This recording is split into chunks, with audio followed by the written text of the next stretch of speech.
Alright, good morning everybody. I'm going to talk you through how to do an alignment. Since you're in quarantine, I figured I'm going to show the other group this morning and I'll show you guys with a video. So first thing we're going to do, we pulled in the Pathfinder. Nate did that for me this morning while I was getting the camera ready, and it's centered on the hoist. So you always want to make sure that if you see the slip plates down there, that you're centered on those, and they are movable. So if you have your vehicle just a little off center, you can slide those slip plates back and forth and make sure you get them in the middle. And now we're going to raise this thing up. So on our console here, we're going to click raise.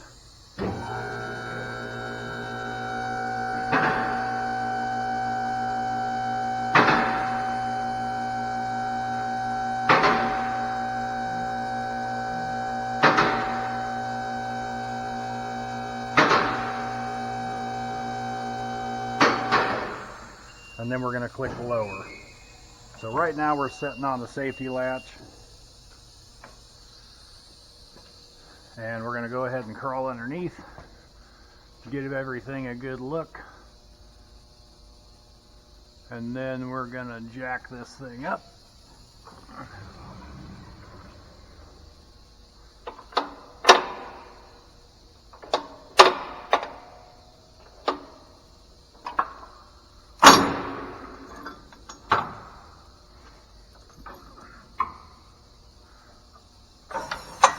And I'm holding both of these levers on the bottoms of the jacks towards the back of the lift. I don't know if you can see that or not.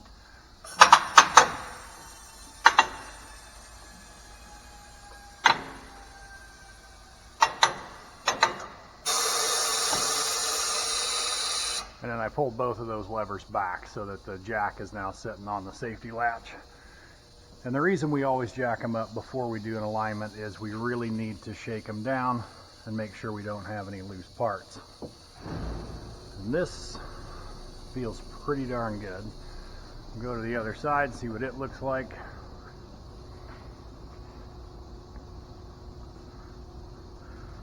Yep, don't feel anything loose there, so I think we're good to do an alignment. Normally I would go ahead and stick a bar underneath this tire, pry the ball joint up and down. This is a load carrying ball joint, so it's jacked up the right way to check that. Stick a bar right underneath this tire, pry up and down, and then we're going to check for play in these ball joints to see if they move up and down at all. I know these don't, they're good. I just checked them the other day, so we're good to go.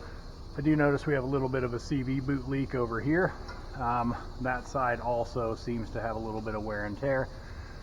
Rack and pinion, for the most part, looks pretty good. So I think we're good to go ahead and do an alignment. So I'm going to go ahead and push these two handles on the jack back up. Or back. Now we're going to unlock the safety latches.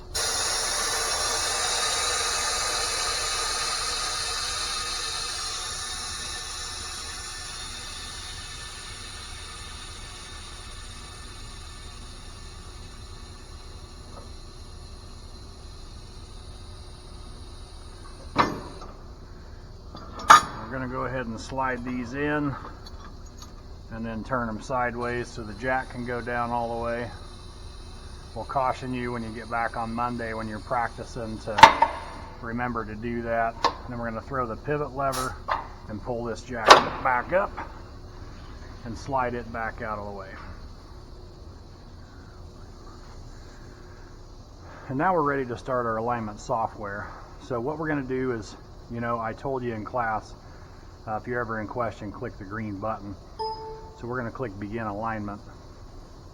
And then right here is where we can choose what kind of vehicle we have. Now I'm not sure if our Pathfinder has a barcode or not. We're going to go look.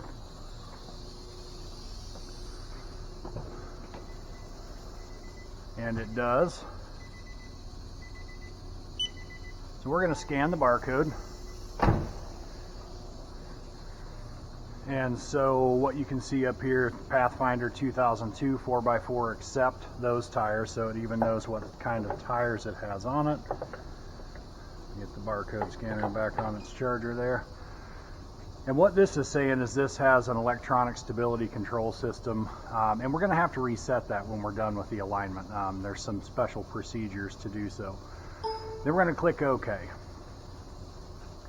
And what we're doing now is installing these targets. So you see on the screen it says target is not found in image by camera, and that's because we haven't installed them yet. These are the heads or targets, and we're going to carry these over to the wheel, and I'm going to put it in the middle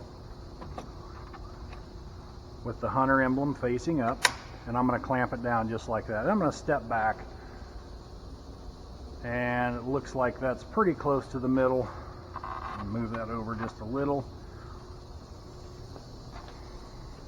Then we're going to put this one on the back. Same way. That looks pretty good.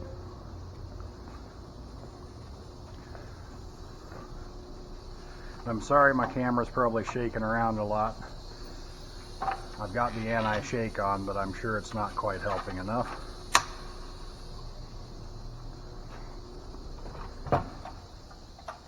Hope no one gets motion sickness.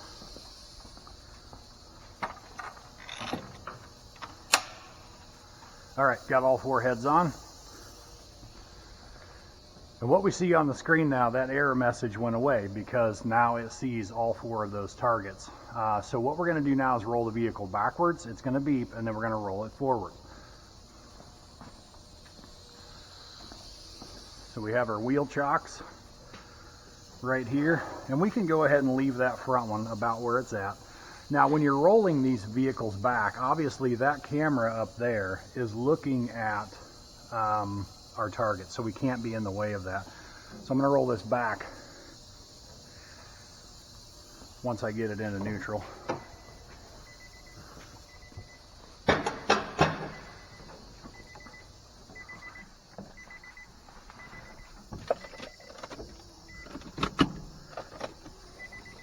Okay, now I'm going to roll it back.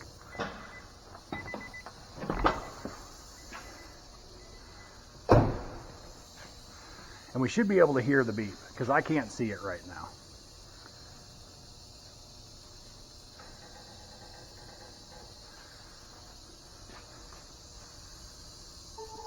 There it is. Now we're going to roll back forward. Should be about there, I would think. All right, so that sound means we're ready to go ahead and begin measuring our alignment. And what that means is we're going to put this brake lock in the vehicle.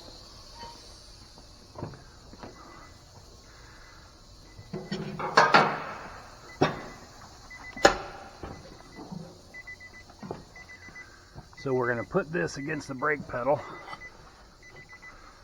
and then lodge it against the seat. I usually cheat just a little, push it with the powered seat. And now I'm going to turn the steering wheel.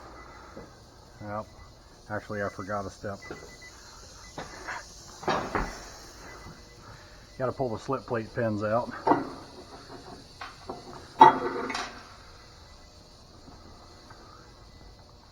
Oops. Now we're ready to do it.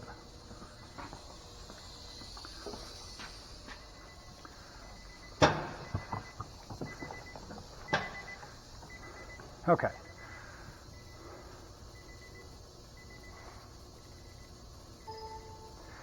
I'm turning the steering wheel as it says on the screen.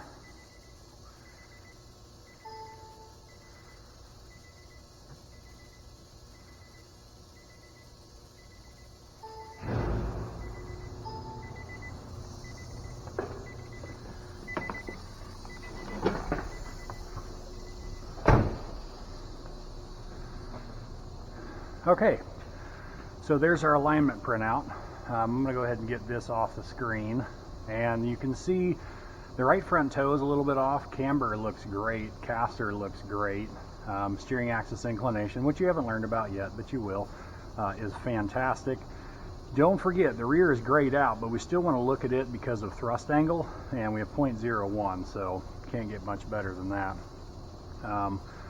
Really not bad at all. Now, a couple of things I want you to do as techs is click cancel. So I click these middle buttons down here on the screen, then we're going to click cancel. Then we're going to click Show Bar Graphs. This really is where you're going to do the bulk of your work, because you can click this little wrench icon and you can have a lot more options. And what I'm going to show you here is illustrate adjustments. So for the illustration of camber and caster on this, it says the manufacturer does not specify a camber and caster adjustment, meaning we can't do it without some aftermarket modifications. Now if I go to that same thing on the toe bar graph, it'll show me how to do it. So you're going to loosen the lock nut, which is right up here on the inner tie rod, and then you're going to turn the inner tie rod to adjust the toe. A really cool thing it does as well is called Tools and Kits. So we need a 13 millimeter, a 22 millimeter, and channel lock pliers, and that's for the clamp on the rack and pinion boot, so we don't twist that boot up when we're setting toe. So if we want to set the toe on this, we're going to click that little steering wheel, and I'm going to go to Adjust Toe with Wind Toe. This is a really, really important step that you don't skip. Never try and set the toe without using Wind Toe. If you do, you'll end up with a steering wheel that's crooked. So it says start the engine, level the steering wheel, install the brake pedal depressor, which is already in there, and then turn the engine off. So I'm not going to go through this setting the toe with you, but I am going to show you how to center a steering wheel. Let me climb back up in here. Now keep in mind,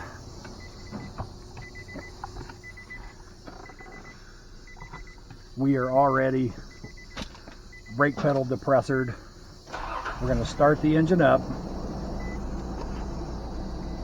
and I'm going to shake this steering wheel just lightly and getting less and less and less until I end with it perfectly centered.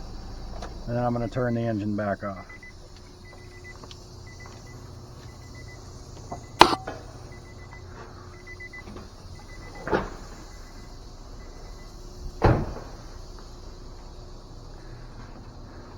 And now we're going to click ready, and you can see this tie rod is fine, so I don't even need to adjust it.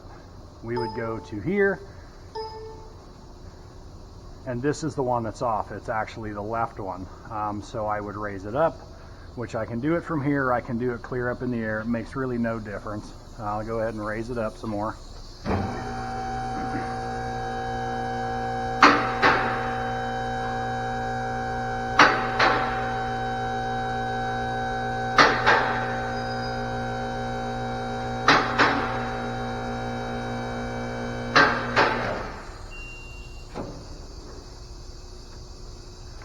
Okay, we're back on the safety catches, and what I wanted to show you, when you do wind toe, you're always going to start on the passenger side first, always. So that first screen that popped up was over here on this side of the screen. Once you hit ready, then you'll notice the bar graph shifts to the left side of the screen, and it says adjust left tie rod. So always read the screen when you're doing these, because a lot of times techs will start on the wrong side, and then it causes issues. Obviously the toe doesn't get set right if you're adjusting the wrong tie rod. So when it comes time to adjust it, we're going to loosen this lock nut, turn the inner tie rod, watch the screen, it will turn green, and then we'll tighten that up and then equalize the movement, which basically means we're going to make sure this tie rod rotates and stays in the center of its movement. And then at that point we're all done. So I'm just going to click cancel out of here, and then we're back to our original screen. So as far as am I worried about tire wear? No, not if I would have set the toe. Am I worried about a pull? No, not really. We do have 8/10 of split in caster, but that's really not terrible for this old of a vehicle. And plus, keep in mind on this one, I can't set that.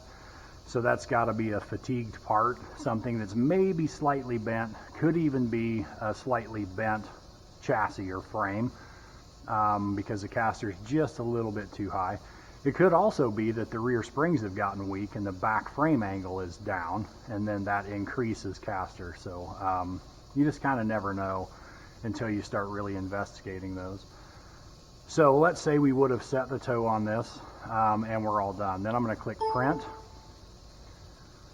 and the before and current. This thing saves the measurements before. Now obviously ours are going to be about the same And then I'm going to click print. And down underneath this machine is a printer, and it's going to go ahead and do a printout for us, and I'll show you what that looks like shortly.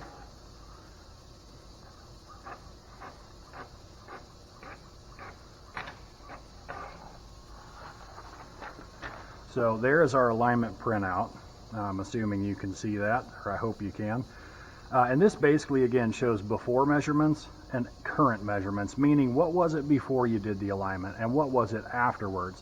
So ideally, we would like to set the toe, get everything perfect. Then we're going to give this to our customer and say, hey, this is what your $145 paid for, was for us to set this alignment to the correct specs. And again, we hand this off to the customer, and we usually keep a copy as well as a dealer. Here at the college, we don't do that. This barcode across the top actually references this vehicle, so in the event this vehicle comes back and they say, well, it's pulling, you can actually scan this piece of paper and it'll bring up these measurements and that vehicle again. So if you need to align it a second time, saves you a lot of time of putting customer information in for that. So once we're all done with our alignment, we're going to click the R button, which would be, I don't know, to the left of K1 on a normal keyboard, or to the left of F1. And then we're going to click yes, we do want to reset, which is the K button. And do we want to save it? No.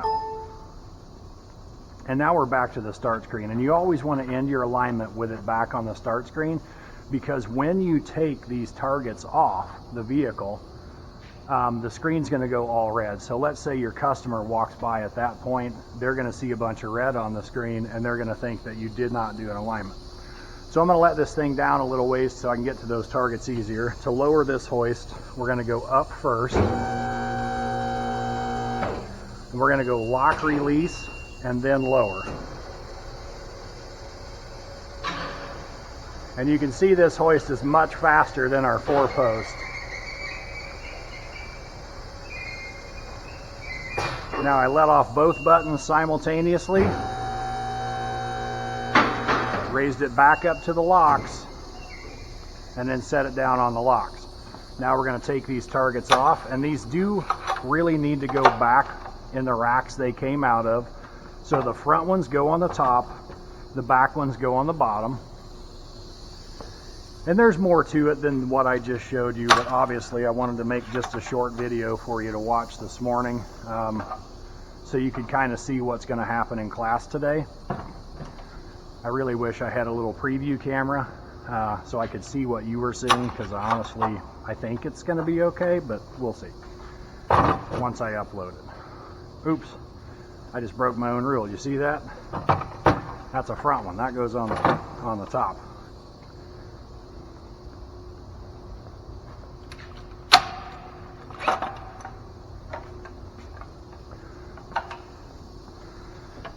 All right, so the heads are all back in their racks. I'm going to come back over here, and I'm going to take the brake lock out,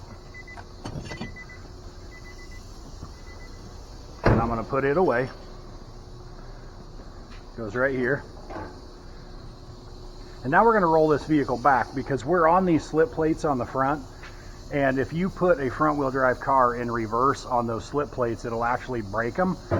So we don't want that to happen. We're going to roll the vehicle back off the slip plates, put the wheel chocks back on it, and then we're going to put these pins back in.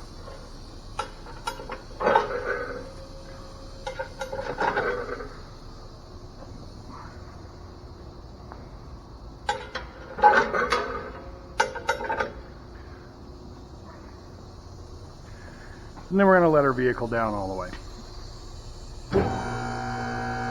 So up, lock, release, lower. Always keep an eye on every hoist when it's going down.